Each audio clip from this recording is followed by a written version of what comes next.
Fish auction time. Come see how I did.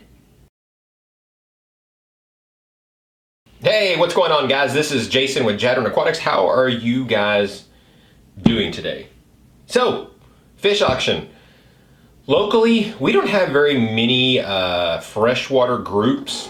We have a fantastic saltwater group that I used to be a part of that does stuff all the time, but as far as freshwater, man, it's slim pickings, especially in the Dallas-Fort Worth area. You think it would be huge. So the one that I go to is this Texas Cichlid Association, and since there is no other freshwater, at least that I know of, people bring other than just cichlids to it, even though it's probably about 85% cichlids. But you never know what's going to be there, so you don't ever want to miss, because sometimes there's some great deals to be had. But whatever I'm going there for, because I've seen before, and I get there, and it's hardly any of it there, but that's the story of my life. So this is the third time that I've gone, but this is the first time that I actually brought fish with me to try to sell. In fact, this is the first time I've ever sold fish, I think. Yeah, I think that's the first time I've actually ever sold fish. That's never my intentions of building the fish room to sell fish, but I'm gonna quickly get overrun in there if I don't find an outlet, and I don't like to ship. I don't like to ship because I hate the post office. I don't know what your post office is like, but my post office here in Mansfield, Texas is a nightmare. Like, the city keeps growing bigger and bigger and bigger and bigger. I think we're up to like 70,000 people or something, and we still have one post office. So to have to actually go there and stand in line is not fun whatsoever. I've done it too many times and I just refuse to do it now. I want to try to find a way online. So I don't know how you ship fish without actually having to go in there and hand someone your package. I know you can print the label, but you're still gonna have to go there and hand somebody the package. So if you guys know a better way to do it, and maybe I'm just missing something, let me know. Maybe I'll eventually ship, I don't know. I'm just not really into it. So let's talk about what I sold first of all. I forgot to film the bags as I was making them. So you're just gonna have to bear with me and use your imagination. Sorry, that was a SpongeBob reference for those of you who don't know. Okay, so one of the things at the auctions, people will take their bags and they'll just label it with what it is. And the most annoying part at being at a cichlid auction is, like, most cichlids don't seem to have like common names, so everything is scientific, and I don't know cichlids. So I don't know 90% of what I'm looking at a bag. I'm just constantly Googling these things, trying to figure out what the heck they are. So I really appreciate the people that put a sticker on their bag and show you a picture of what the fish looks like, at least as an adult.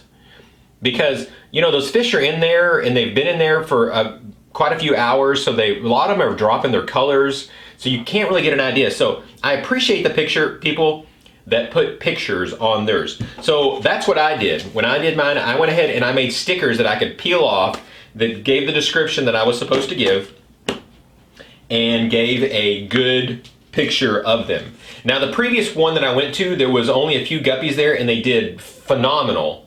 But of course, you know, if the guppies do phenomenal, lots of people are gonna bring guppies. Well, that's kind of what happened this time. Not a lot of people, but more like a couple of us that brought quite a few different strains. Okay, so enough rambling.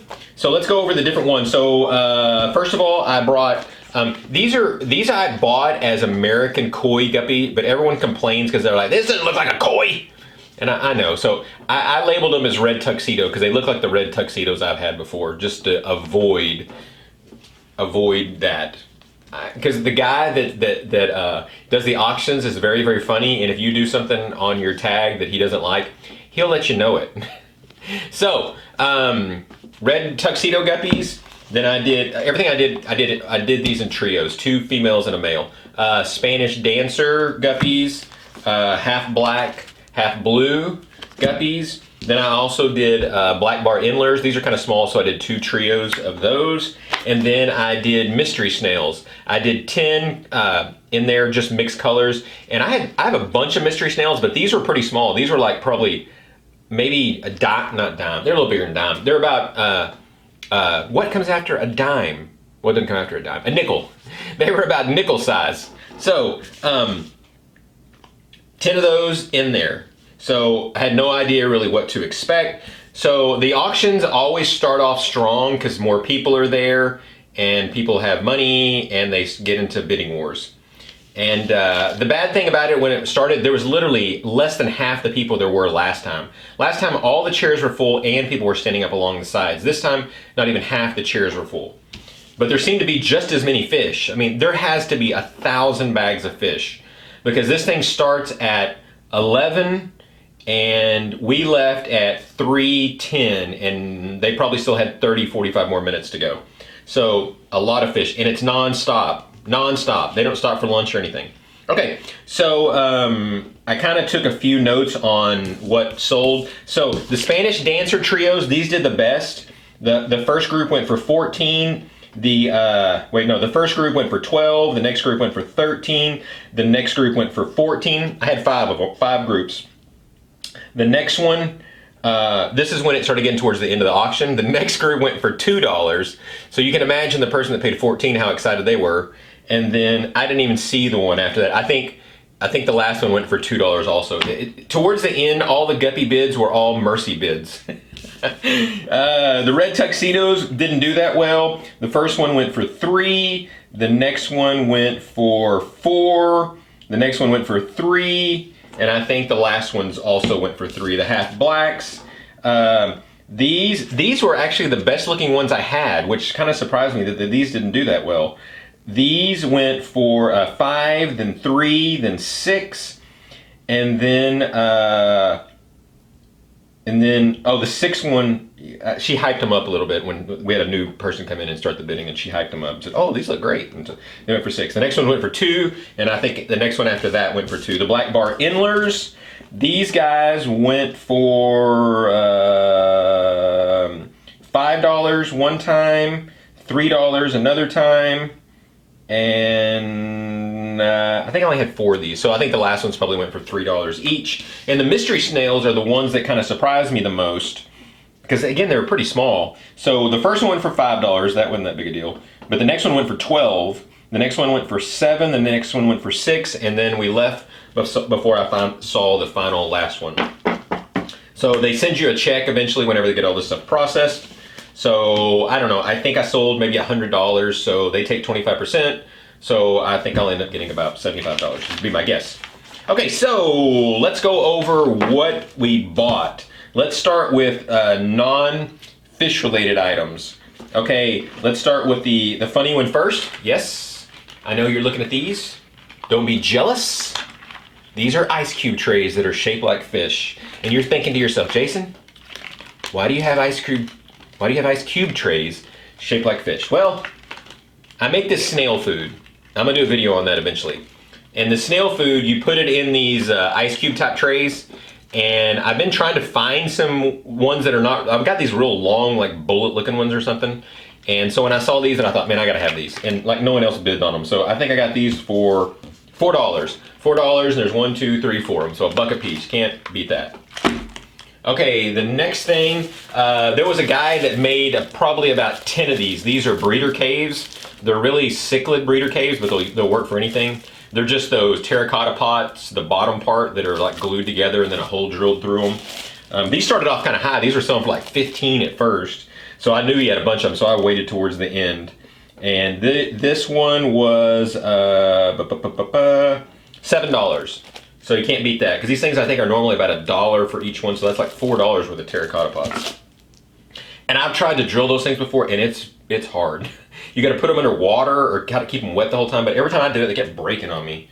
The 2 main things I was really looking for was driftwood and some other type of rocks, like some slate or something, not Texas holy rock. That stuff shows up there like crazy. I'm not a fan of that. That's more cichlid type rocks. But oh look, I found another one. Yes! 5 of them. So the only real driftwood that was in the entire auction were these 2 pieces. And so these 2 pieces usually in a fish store would probably be about $25 or $30. I got these pieces for $19. So that was a great deal. I was gonna bid, I probably wasn't gonna stop bidding on this one, because I looked around the room and saw there was none and I really wanted it. And then last but not least, Plecostomus cave. These are the ones people make out of clay. I'm not sure why these things are so expensive. There doesn't seem like there's a lot to them. I don't think clay costs that much, and you just fire them. I don't know. But either way, this one, there was a bunch of these, but I waited for some low ones, and this one was $8. So got that one for $8. And then we got a lesson from the auctioneer on what the heck these are used for, or why Plecostomus need these type of cases. But I'm not going to bore you with that right now. And when you're at the auction, man, you're trying to get through there. You're in no, you don't need any random conversation in between bids. You just want to bid and go, because it's I love it, but it's a beating at the same time. All right, what you been waiting for? Fish. Fish were few and far between what I wanted. There was another person that had guppies, but they didn't put stickers on there so you could see what they were. It was just a brief description, and almost every single bag of those went for $2 or $3. And again, it was almost a mercy bid almost every single time, which was funny because my Spanish dancers would come up and people would bid against each other and get up to $14. And then the next guppies would come in, it would just say like fancy red guppies or something, and the mercy bid for $2 or $3. There was quite a few of those.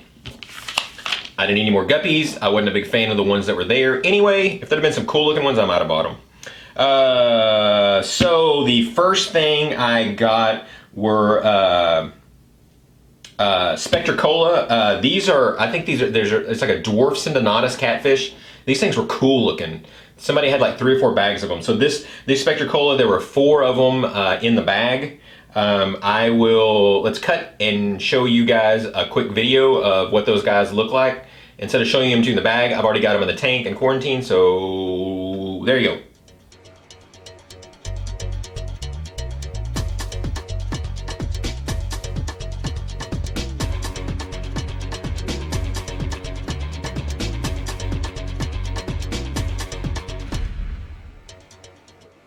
All right, so I forgot to tell you, the Spectricolas that I got 4 of them, and I paid $32. So about $8 a piece. That wasn't it wasn't a great deal, but it wasn't bad. Cheaper than what I saw them for sale on Aquabid. There was a bunch of bristlenose Plecostomus there, and those always sell well. I have got to get my bristlenoses to breed quicker and stop losing the fry. Every time they breed, the fry get eaten, die, or something. I don't know what's going on, but whatever. I need to get those suckers breeding because, man, the bristlenose always go. Even towards the end of auction, people are always bidding against each other. So the one bid, I got 3 albino bristlenose. I got those for $13 a piece. Not a piece. $13 for the bag of 3 of them. And then there was another one. I got 3 of them for $17. So I got 6 albino bristlenose total. Let's cut to that. You can kind of get a look and see what size those are. Those are in the same tank as some Endlers that we're getting to in a minute. So if you see the Endlers, you'll know why. Go.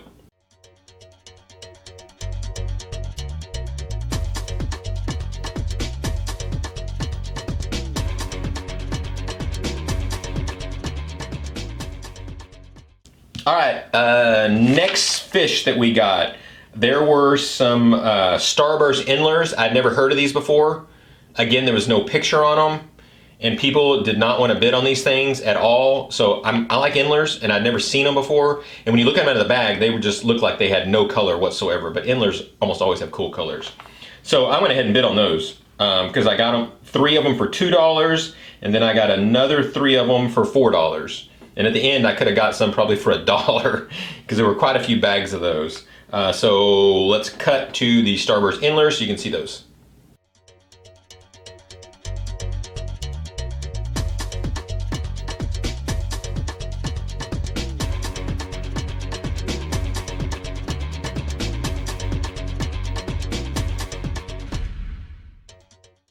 Okay. Next thing, this is the last fish that I got. These are split-tail Goodeids. Before I'd never heard of these, but I've heard Corey talk about them quite a bit. They are another live bearer, but their fry are pretty big when they have them. So this was another one that people weren't too terribly interested in, so I thought, I've never had them before, so it sounded kind of cool. They didn't really look that great in the bag. They looked very, very plain, but again, they've been in the bag. It's kind of cold. Their colors really aren't showing. So those, they were 6 to a bag. One of them had some adults in them, and the other one was 6 to a bag, and they had fry, but the fry were like bigger than a guppy, full-grown guppy, so they didn't really look like fry, but apparently their fry are pretty big. So the first bag of those I got for $7, and the second bag of those I also got for $7.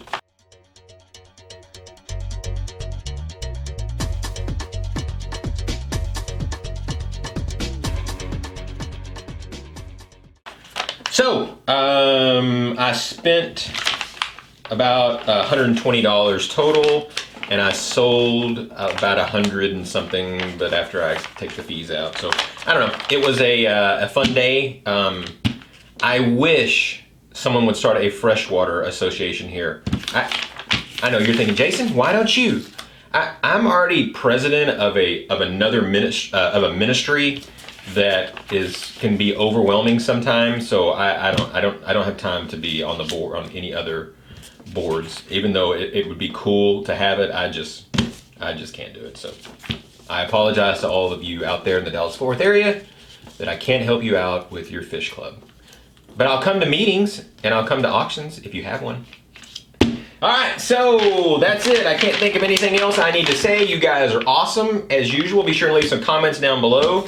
Tell me about some of your fish auction experience, what the ones in your area are like, how many people show up, how well things sell. I don't care. Whatever you feel like you need to share. I want you to know I'm here for you. I'm listening and I care. Sorry for that awkward moment. All right, thanks again, guys, and God bless.